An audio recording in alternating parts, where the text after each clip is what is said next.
Welcome to AutoCare On Air, a candid podcast for a curious industry. I'm Mike Chung, Senior Director of Market Intelligence at the AutoCare Association, and this is Indicators, where we identify and explore data that will help you monitor and forecast industry performance. This includes global economic data, industry indicators, and new data sources.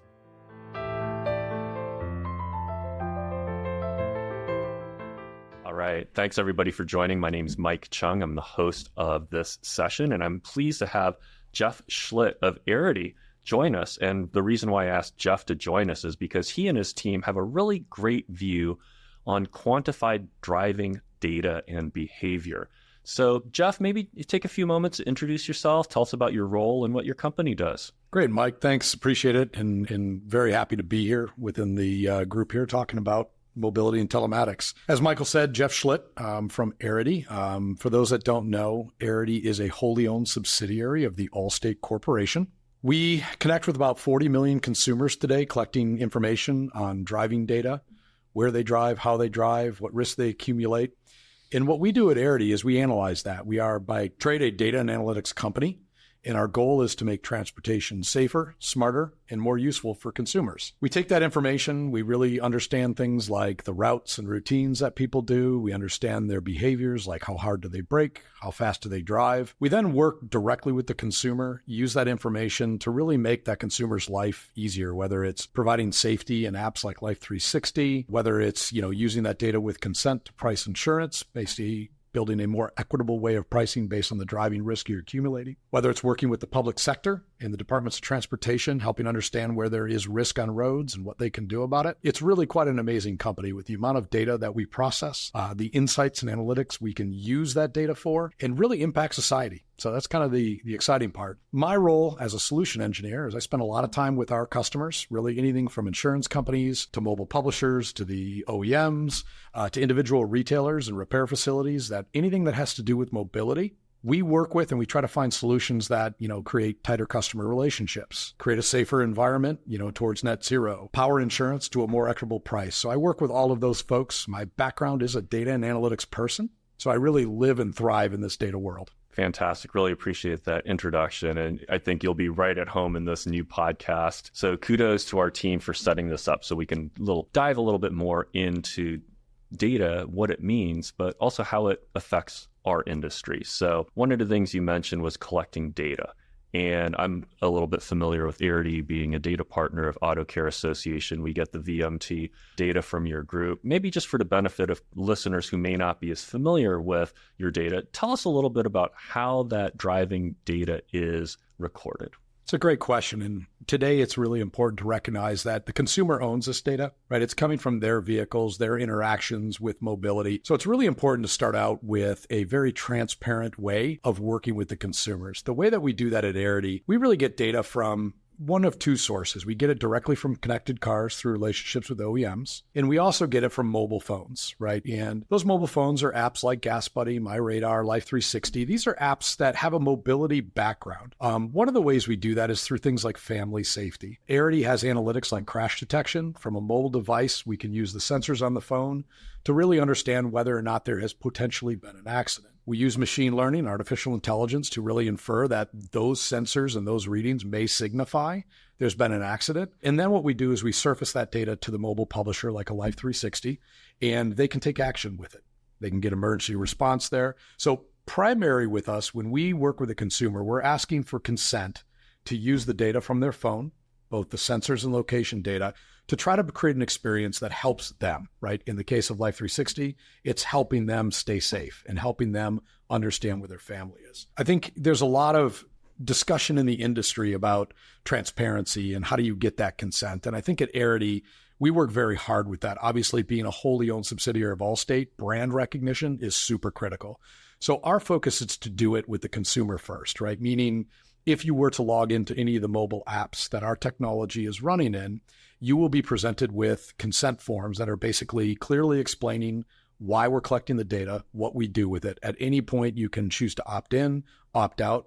Of course, some of that data can be used for advertising, and we try to do that. And again, you'll have the option to opt out of that. But when used well, there's a lot of value for the consumers. We do a lot with things like fuel efficiency. We do a lot with just overall helping things become efficient when you're driving a vehicle and maybe you're on your way home and a quick service restaurant wants to reach out, or a service repair facility knows that maybe it's time for an oil change and they offer you a discount because it's convenient for you. You'll be driving by their route.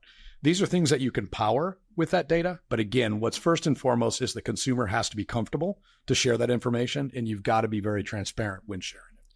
Oh, that's really helpful. And one of the things that I'm thinking about is, as a consumer of your data and proponent of your data, I'm able to see it in aggregate, total vehicle miles traveled for the United States. And I've been sharing in presentations here at Connect that in 2023, we had maybe 3.15 trillion miles driven nationally, about 0.65% higher than 2022.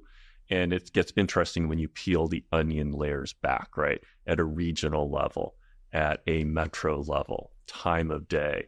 And what I'm hearing is, in terms of that data being aggregated, I'm not necessarily going to see Jeff Schlitt's mileage. And so tell me a little bit about how sliceable that data is from an aggregated standpoint. Could you highlight that for us? Absolutely. And I think you raise a really important point, which is we collect data about individuals, but a lot of that data, when it's used out in the industry, it's used in aggregated formats like you alluded to. So one of the first things that we start to do, and I think there's some really exciting examples, you spoke about it earlier. Pre-COVID, I think everybody kind of knew how people drove, right? You drove into work, you drove home. There was a very defined morning rush hour, a very defined afternoon rush hour. COVID hit, and what we noticed were patterns changed. In what's unique, we're past COVID now, but those patterns are still different. As an example, in the morning rush hour still runs about 3 to 4% less than it did pre-COVID. Right, which means obviously a lot of people work from home. You start to see a new rush hour around afternoon hours, right? People at lunch breaks, since they're working from home, start to go out and move around.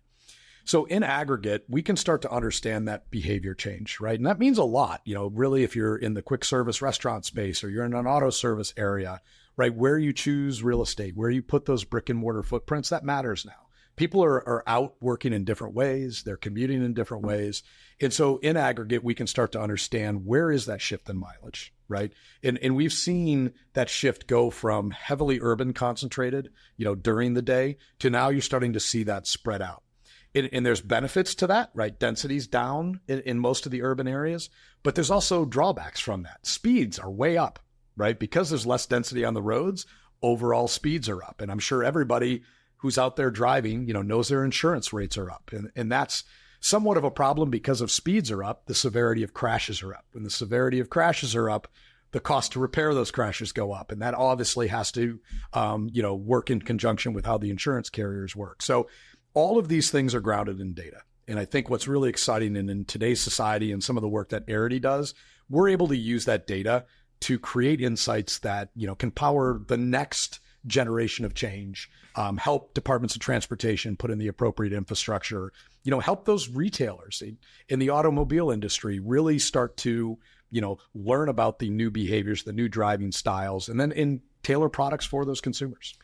Super helpful. So let's kind of double click, as we like to say, in some of those areas. So if I'm hearing you correctly, with the additional driving data, you're able to aggregate that and tell a retail location at this time of a day, traffic volume is up X%.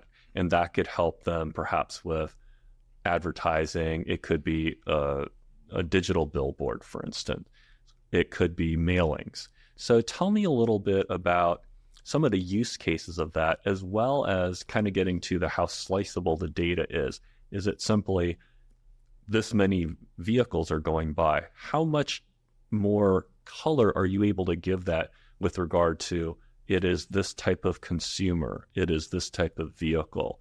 Because I know it's anonymous, but at what level can it be kind of stratified for those types of use cases? It's a great question, Michael. And I throw out a couple of things here, and I love the use cases. So we'll give you two. One thing that we work on is a product called retail traffic analytics. And what's really interesting about retail traffic analytics, all of this comes together with the ability to use cloud compute and have unlimited compute. But the way that product works is we work with certain retail locations, right? So take any brick and mortar footprint, again, could be, an auto repair facility, that has a chain background. And so they have hundreds of stores in the United States. What we will do is we will understand the footprint of those stores, geographically. We call them shape files, right? And really what that is, if go to any map and you're going to see an outline of the property, including parking lots. It's like drawing a polygon. It's like drawing a polygon around the location, right? So if you've got a couple hundred of these, Arity with our 40 million consumers that have entrusted us with their data, we can basically start to understand statistically that's extremely relevant. There's about 270 million drivers in the US today. So, we're sitting on a large statistically relevant portion of that. So if you are that retailer, right, we can start to understand traffic trends. Like we can start to understand that, on the streets adjacent to your location, you're getting 10% of that traffic will stop into the store over this duration. But, maybe just down the street, your competitors, maybe they're getting 12%. Right. And so we can start to understand that. Now, what's maybe something that we can segment into as well, is it a time of day difference, right? Are these people getting them in the afternoon? Are they getting a more traffic because it's a right turn into the location versus a left turn? Those are some of the things you can start to slice and dice to really understand, how is that traffic interacting with that brick and mortar location? What's even better is then you can start to enact some changes, right? Maybe you want to do some additional signage. And hold that thought. We'll get there with your digital out of home. Maybe you want to do some marketing campaigns to attract people. This is where our predictive mobility and our predictive commuting comes in. What that's all about is if it's convenient for a consumer, right? We know we basically learn what we call our routes and routines. And a routine is basically an origin and a destination. The origin may be your work location and the destination may be where you work out. And we know that you do that 3 to 4 days a week. And then after a period of time, we learn the routes you take. Now, one of those auto service repair facilities may want to market to you proactively and say, you may be driving right by our store, stop in $3 off on an oil change, stop in for a $5 coupon on retail parts. That's the type of convenience that consumers really value. We don't actually know who that consumer is. We just know that there is a mobile device or a car that tends to go this pattern. Right. And we cut off things like private locations like home and anything of, certain areas of interest that are considered very personal. We don't track or work with anything there. But what we'll end up doing is we'll enable you to engage that consumer. We'll learn those patterns. We can help you understand that, during rush hour, you don't see as much. So maybe you want to run specials in rush hour. Maybe you want to put some additional signage out and then you can measure that. Going to the signage, it's really interesting. We partner with some digital out-of-home sign companies. And what's really interesting with digital signs is, they can work with multiple advertisers to display a digital ad. And usually those spots run from anywhere from 10 to 15 seconds. And what's critical is they want to know who was exposed and how many people were exposed. Not because we're targeting, like you said, we're not targeting that individual. But what we can start to understand is the profile of driving behavior that passes by a digital sign. Let me give you a few examples of that. So, let's say that we have people that tend to drive high mileage, right? And we know that this particular sign in Northern Illinois, right, that runs digital ads for, a auto care repair facility, is seeing an inordinate amount of high mileage drivers. We can actually index each of those signs based on those behaviors. What that does for an advertiser, if you are an auto repair and you're interested in servicing high mileage vehicles, you may run a digital spot and pick the signs that see an inordinate amount of high mileage drivers. And that's some of the signal that we can do in aggregate. We're not targeting an individual. We are basically just grouping an understanding of the behavior that drives by the signs and letting the advertisers really tailor that message to try to engage that consumer. That's really helpful and very fascinating. Thanks for highlighting some of those nuances, because what I'm hearing so far is there's a lot of care and ethical approach to how your group is approaching it. So I'm relieved, because I think there's always going to be that, or not necessarily always, but I can see where people might think Big Brother is watching, right? And if I'm hearing you correctly, that data is being collected and aggregated so that that data is reported to organizations that can use it, but it's really at the overall level. And you highlight, and I'm hearing that correct? Yeah, right? that is correct. So one thing you mentioned was high mileage drivers. Mm-hmm. And I remember in previous discussions, resident mileage, where the trips are originating from. So is that part of the calculus here where you're able to say, oh, we know where the trips are originating from because the signal is being captured through that app, and we know that that driver is driving from, let's say, 40 miles away, 10 miles away. So tell us a little bit about that aspect of things, how you're able to separate residents, non-residents, high mileage, if you could. Yeah, absolutely. And so when you think about these, again, the way Arity works is when our technology goes inside of a mobile app, it is all anonymous, right? We know that there is a certain vehicle that is driving. We know the patterns. So for instance, to your point of the origin and the destination, we only wake up, the technology wakes up on the phone when it senses that somebody is driving a vehicle, right? And again, like everything in today's world, this is artificial intelligence, machine learning algorithms that take signals such as speed and take signals such as location. Are you on a road, right? Because if you're going 20 miles an hour, you could be on a bike. Right. So we have to understand, you're on a physical road somewhere that traffic may be. All of those signals get put into a model that basically make an inference that, yep, I think and feel pretty good that this is somebody in a vehicle driving. That's when our technology wakes up, starts recording information about those behaviors. And those are anything from, how fast are you driving, right? What routes are you taking and what roads are you on? And when you think about that, again, it's just tracking a user ID. It's not an actual individual. I have zero personal information on that individual, right? But what I do have is I have kind of the trails they take and how they move. And then what we're able to do is we can start to associate that, these trips keep starting in this geographic area. And so we can infer that that must be an important point of interest for you, such as an area where you live or an area where you work. And so we actually look at that about monthly. Every month we'll update, because consider the individual that maybe vacations up in northern Michigan in the summer. We may not see you if they're in Illinois. We may not see them in Illinois, but then we see them over and over again originating trips up in Michigan somewhere. So for that month, they may be tagged as a resident of Michigan. And what that allows us to do then, when you aggregate all that data up, we can see those shifting patterns, right? And we can even mark it as, these may be vacationers, right? Summer vacationers at a cottage. And so we can start to understand, how many mileage in northern Michigan is due to people summering there versus people that live there year round. And that's important, because if you're a business and you're looking at inventory or out of stock or forecasting sales, those are all signals you can use. Again, very privacy safe. It's not about an individual. It's about individual behavior rolling up into geographic and temporal patterns that you can analyze. You would ask the question around like where they come from. And this is another very important thing for brick and mortar retailers, is understanding the reach.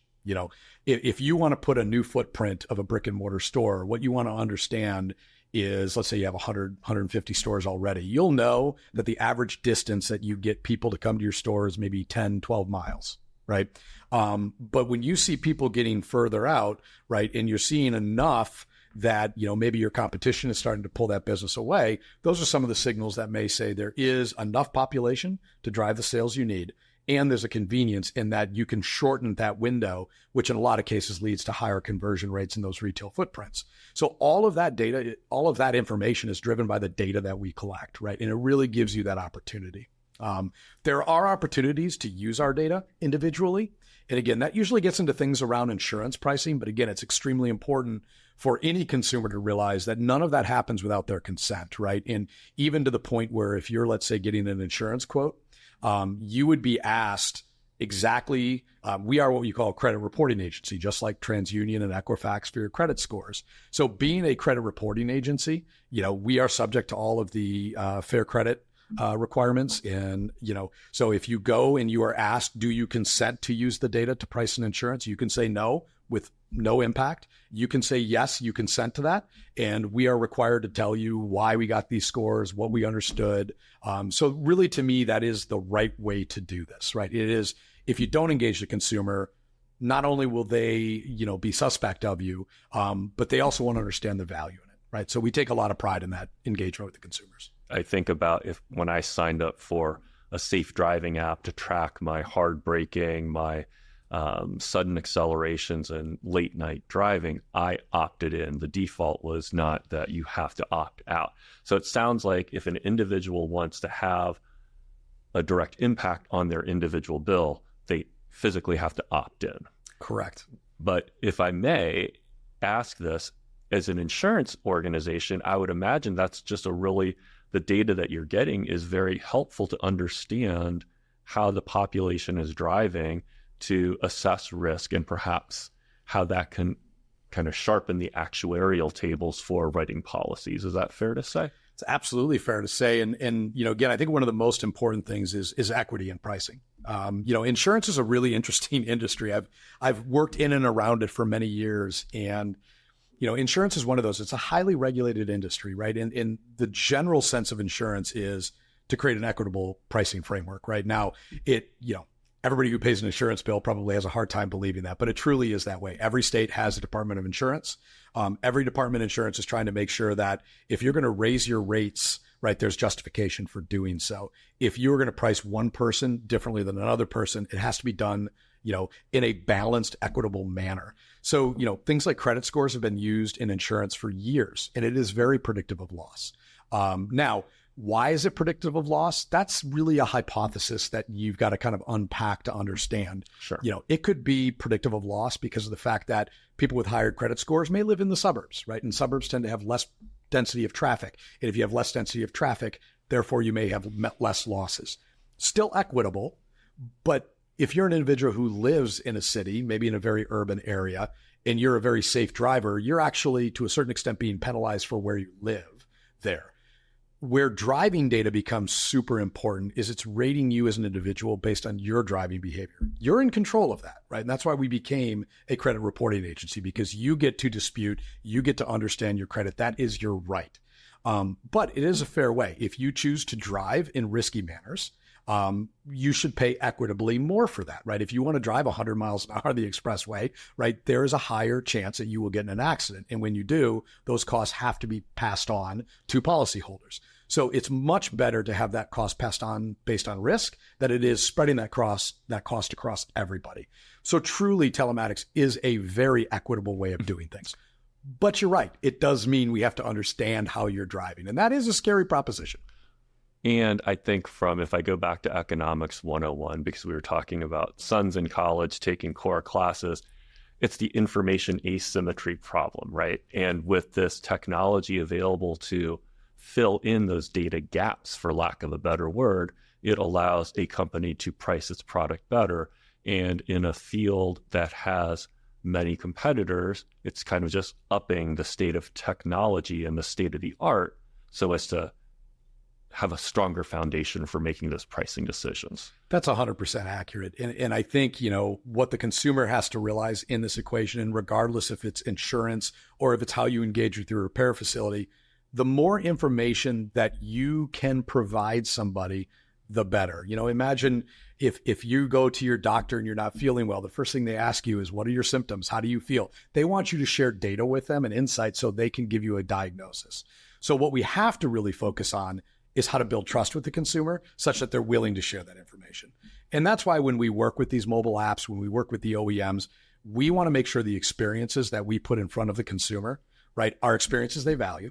They are in control, not us, on how that data is used, right? And quite honestly, we give feedback, right? If you are driving using risky behaviors, we want to give that feedback back to you. We want to give you the opportunity to improve those behaviors to lower the risk. So a big part of what we do, whether that's through the departments of transportation in our public sector areas, whether it's the coaching experiences that we put inside of these apps, it is really to educate the consumer that they are in control. Right? It's not Big Brother watching. It is your data that you can control how it's used. And you get to change your behavior to impact what you pay for insurance. Makes a lot of sense. One thing that you alluded to were things like high-speed driving is up. The use cases of people vacationing in northern Michigan. Broad, open-ended question, but what are some of the changes that you're seeing? Yeah, the speeding, and again, a lot of these are hypotheses to be proven out over time with the data, but the speeding, I do believe, and this is Jeff's opinion, is that because driving spread out more and people are working from home, you're on roads that are less populated, and if you're on roads that are less populated, you probably feel like, you can push that accelerator a little bit harder, right? Nobody's around you. The risk with that is we're also seeing continually higher distracted driving rates, right? Distracted driving is up over 32% from pre-COVID, right? Which again, I think emboldens these behaviors that nobody else is maybe immediately right in front of you. So you're just going to peek right at that phone. You're going to take one more look. And so we take that very seriously because again, that is one of the largest risk factors. And so instead of just calling it out, really what we want to do is start to change that behavior, right? And, whether it's the way predictive commuting is a great opportunity, right?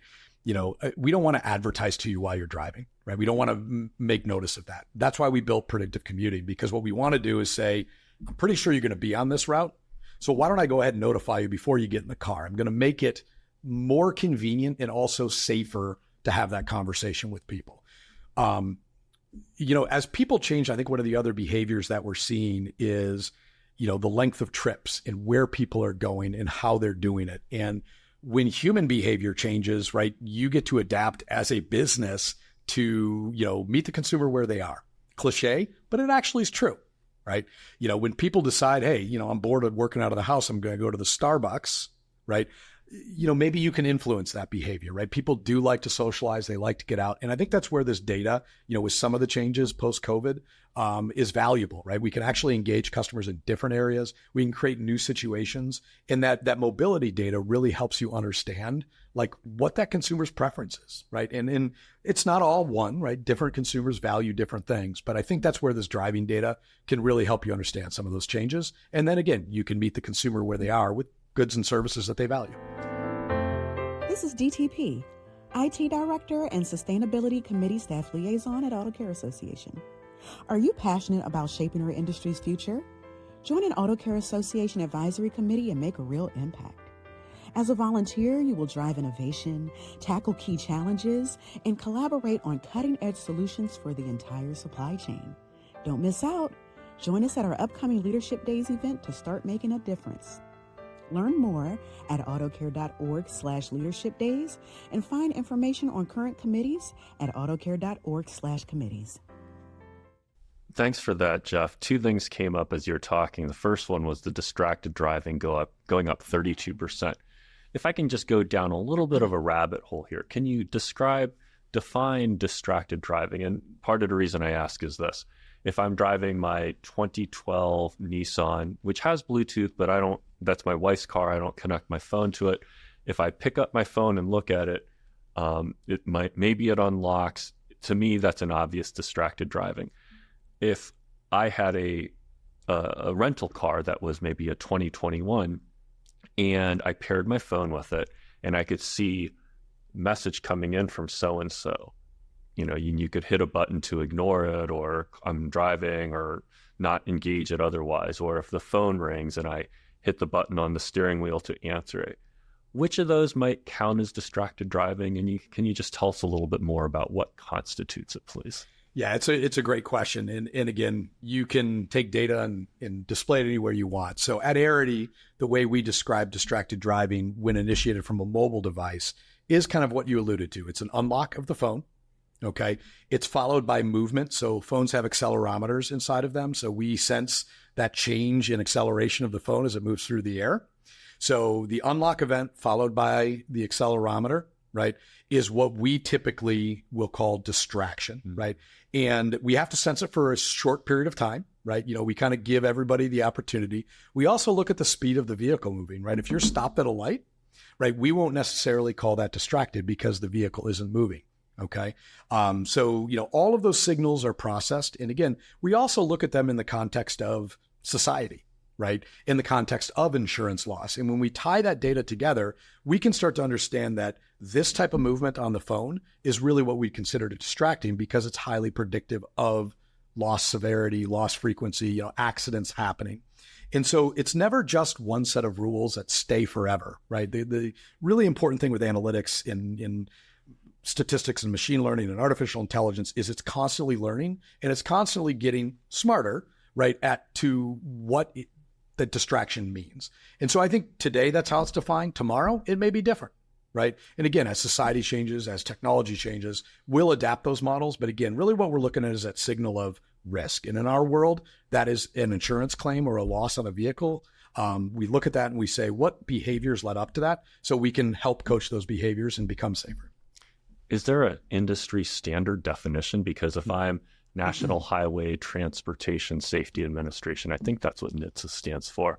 I'm thinking about, tell me the difference between somebody physically scrolling versus texting versus initiating a call versus XYZ. So is there a standard in the industry for the different types of distracted driving, and are you able to detect that? Right. Yes. As far as I know, there is no standard yet. And I think it's incumbent on companies like Arity and maybe the insurance sectors.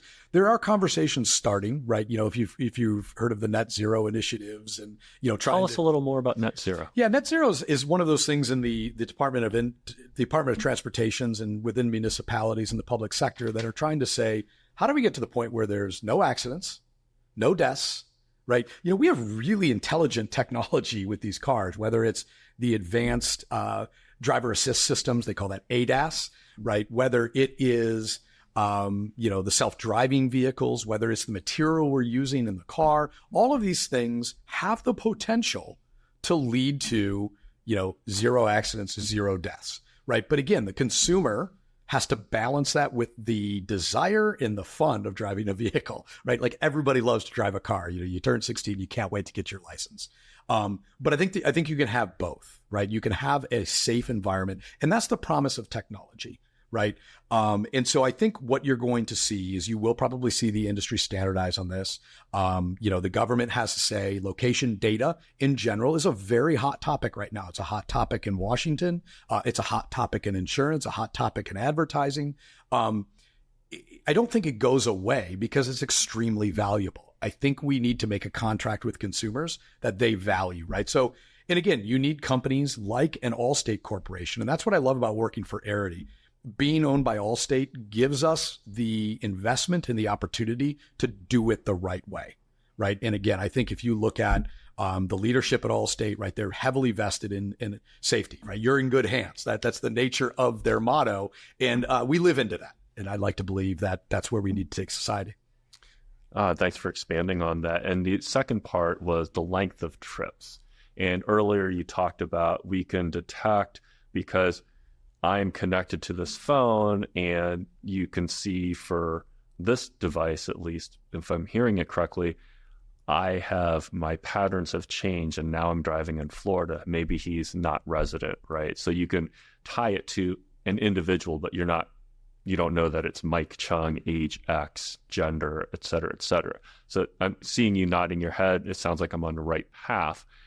And tell me a little bit more about the length of trips. Like you mentioned earlier that there could be combined purposes. Could you just tell me a little bit about what you've seen broadly over the last few years?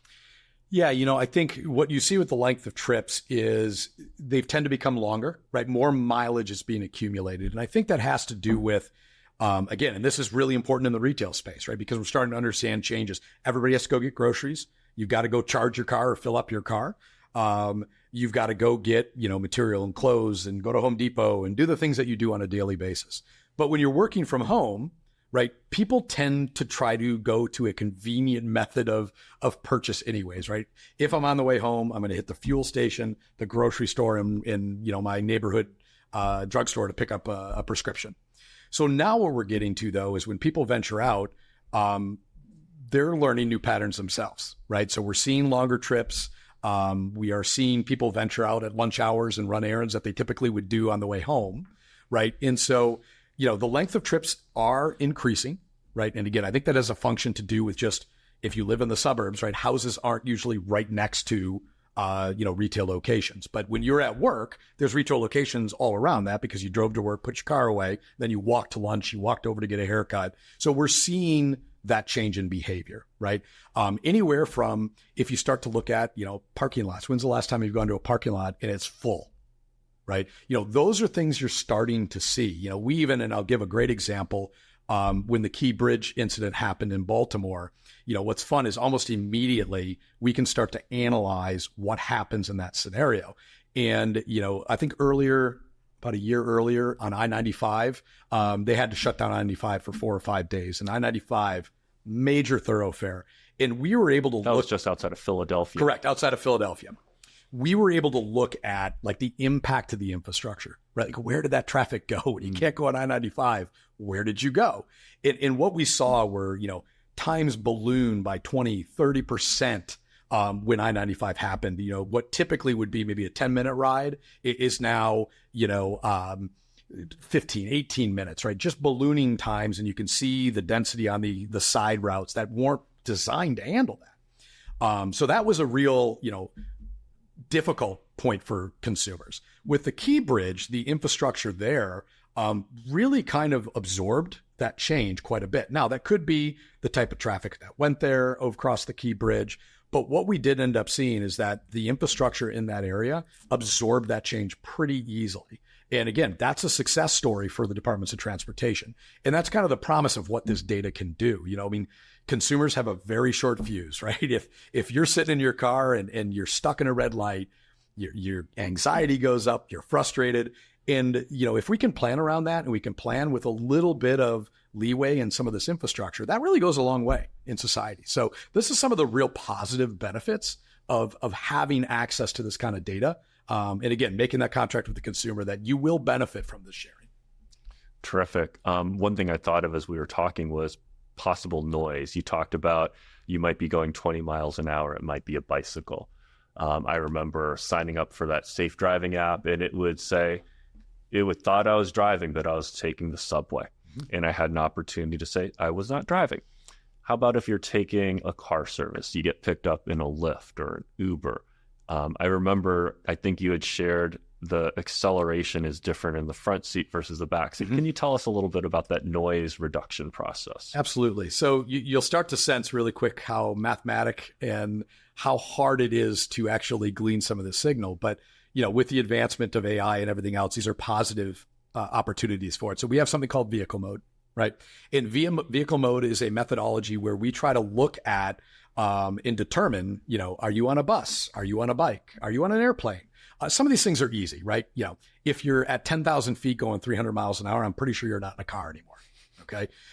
So those are pretty easy inferences to make, but take rideshare, like you said, that's actually pretty difficult, except if you look at, and what's really interesting, if you visualize it, if you look at that vehicle, that rideshare vehicle, and you look at what it does, the pattern on a map is really, really gives it away. I mean, it goes somewhere, it stops. It goes back somewhere, it stops. It just looks like it's driving in circles, right? So that pattern can be recognized by machine learning.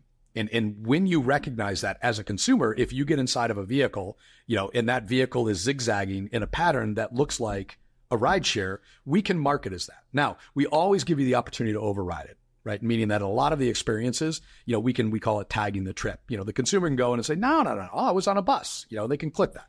That is great too, because it actually helps us get better at these analytics, right? That's that continual training and learning we do. But we're pretty good at it, right? Our accuracy at figuring that out, pretty good. And it's the positive aspect of data is extremely important in understanding behavior. Right. And when you understand behavior, when used for the appropriate manners, it really does make people's lives better. And, that's what we do. Terrific. One thing that I'm thinking about here is earlier you talked about advertising, one way, two way. So tell me what that means. Does that mean my data cannot be used for advertising purposes? Does it mean advertisements that are shown to me? Can you just distinguish between the two for us? And the advertising industry is highly regulated. So I'll start with that, meaning that, again, as a consumer, you have a ton of choices, right? It's also a extremely complex technical environment, but it's super interesting. So we'll go back to that predictive commutes, and I'll even give you some statistics again. We do a lot of what we call in-app advertising, right? And in-app advertising is when you sign up with an app, pick any of the apps that our technology is running in, you'll be asked, do you consent to sharing your data for use as an advertising? If you say yes, right, it means that we will display ads in that app. That's one way most mobile publishers make their revenue, right? In order to use that app, whether it's a weather app, whether it is a family safety app, a lot of those free versions are powered by advertising, right? So there's a benefit to the consumer right there, which is you're getting free software, and in return, you've got to look at the advertisement. I mean, the whole purpose of mass media and television is built on that model. Now, what's really unique though, is it's not just about, what we call pray and spray, right? It's not just put the ad up and hope that the people looking at it are interested in the product. Now, when we start to understand those behaviors, we can actually tailor these products. And again, the consumer will value this. I'll give you an example. We worked with a fuel retailer where we were doing our predictive commutes, which again is us making a prediction that you may be driving by one of those locations in the next hour, 2 hours, 3 hours. And again, the purpose of doing that is, we know what routes that phone or that device is taking. And so within the app that you've entrusted to advertise to, that advertiser can basically say, I want to contact people who are going to be driving by one of my locations this afternoon. So you may just be using a weather app and you may get a coupon for food or auto repair or whatever it may be. You may look at that and go, you know what? I'm going to drive right by that location and I'm going to get $5 off. This is a good deal. I'm happy with that. That's what our advertising can power. And amazingly enough, when we did that with this fuel retailer, we ran this for 60 days, I think on about 100 locations. And over that 60 days, when you compare it to the 60 days when you weren't running that predictive ad, you were just doing the pray and spray, we got a 39% higher conversion. What does that mean? It means that the people that saw the ad that was convenient converted, bought a product 39% more times than they did when it was just putting a generic ad up, right? And again, what that tells me is the consumer valued that experience and that advertisement, right? Again, you get to choose whether or not you want to see those ads. Right. And then that's on the mobile phone. Mm-hmm. And similarly, on an outdoor billboard, you have stats on how many people are driving by it. Correct. And that can just fuel the targeting as well. Yep. Fascinating. So I think one last question I have for you as we close up, and I'll say this, it's been fascinating talking to you. I feel like we could talk for hours. We should probably do this again. So much thanks for joining us here. What do you see in 3 to 5 years with regard to data that's going to become available? And I'll jam in one more question here, because when I gave a presentation here at Connect, I showed the inferred high impact collisions month by month, and it was a slightly positively sloping curve, right? And the question came up, does that account for ADAS? Because this man conjectured, if there is ADAS, I would expect that to go down. So I was thinking about that. Is there a way to mash those data sets together? So kind of a two-part question. Is ADAS helping? Is there a way to prove that? And then what's the future? Yeah, so it's a really good question, by the way, and I think time will tell. What I will tell you is, again, the average age of vehicles on the road, I think today is around 12, 13 years. And a half, right? And so when you look at that, there's a lot of vehicles on the road that do not have ADAS, right? The second thing is a lot of people turn ADAS off, right? I have a Honda 2019 that has ADAS. I love the system, but, it was also kind of like Gen 1. And, at times it's like, okay, I'm just going to turn it off, right? Sure. So you've got those two things at play. So what is the real number of cars doing that? It's actually, I'd say, a scary proposition, right? Because if things are still rising and we have safety features preventing it, it's probably rising at a higher slope or, even more exponential than you think, because ADAS, I guarantee you, is working, but we're still seeing them rising in high severity collisions, right?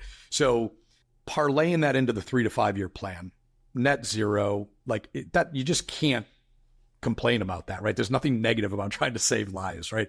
I have 4 children, 2 of them are driving, 2 are going to get their permits this year. I want them to be safe, right? So anything around family safety to me is a net positive. So using data, building that contract with the consumer to be able to build a safer world to live in, yes, 3 to 5 years. I do believe, right, and there's a lot of conversation around the use of that data for insurance and pricing. I do believe from an equitable position, it's a more equitable way to price, right? It's way more equitable than credit, than your gender, your age. Those things today are being used.